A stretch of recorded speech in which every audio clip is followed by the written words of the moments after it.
A lot of this documentary is about the level, the quantity of homework that we're seeing our kids given, which as a mother of a ninth grader, I can attest to my daughter who sometimes pulls all-nighters. I'm like, you're in ninth grade. Right. You're not in college. What in the world are you doing staying up all night studying or getting maybe 2 hours of sleep? See, and I didn't do those all-nighters until law school, and so I don't understand. And in our house, sleep is protected. And so even my daughter, who's a junior, she's in bed by 10:30 or 11, and she knows that she performs better at school the next day. She's more engaged with her classes. What if she's not done with her homework, or No, what if she doesn't feel ready for a test? She deals with it. I think she has come to learn that a good night's sleep is worth an awful lot on that test. And they figure out when if she doesn't do as well on the test, is she okay with that? She's okay with it. Really? I'm okay with it, really. I think that, yes, I'm they're okay surrounded with it. by It's just a culture. trying to get the kids to be okay with it. That's part of the problem. Well, you can say, just do your best, right. Get a good night's sleep. Right. This is insanity. Yes. But it's sort of like there's no talking to them. Well, it's in the water they drink in a way, right? I mean, they're surrounded by it, and we're kind of raising this generation to think that they have to be perfectionists and that they have to be good at everything.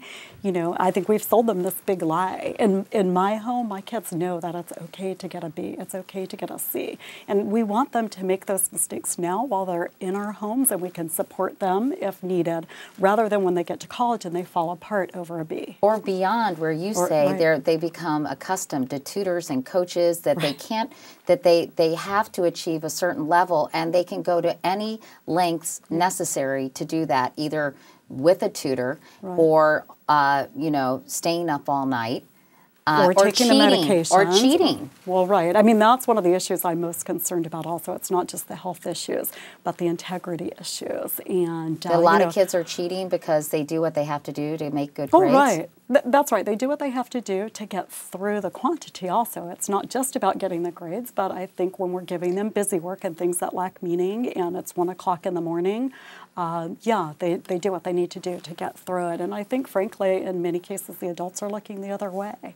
And so, you know, I wonder how much of this is part of our American culture also, that just do what you need to do to get where you need to be. You interviewed a woman named Sarah Bennett, who's the founder of Stop Homework. Has she had much success? I know you mentioned, was it a school in Wyoming, Vicki, or that you mentioned sort of as a pilot program, got rid of homework, and it was so successful? They have no homework at that school? That's right. Now, that's an elementary school. But, but this film is inspiring lots of schools to take a look at the homework. And what I think is important is that we look at quantity as well as the quality of the homework, and that we look at the research on homework. And the reality is the research is very clear that in elementary school there's no benefit to the homework. And in fact, you see detrimental consequences. Reading for pleasure drops off. Family dinners drop off. Those are the two things that actually work well for young children. And didn't one of the experts say that after an hour, you know, an hour of homework, what did she say about that? We start to see unintended consequences. After an hour in middle school, you start to see unintended consequences. Kids who start resenting the schoolwork, kids who become disengaged with the learning, kids who are sleep deprived, depressed, anxious, bored in some cases. And in high school, that number is 2 hours. I think, you know, I'm a lawyer by background, so I think about the labor law sometimes. I mean, why is it okay for our kids to put in 15-hour days when we would never let them work those kind of hours? And so how many hours of homework is the average, say, middle and high school student getting in this country?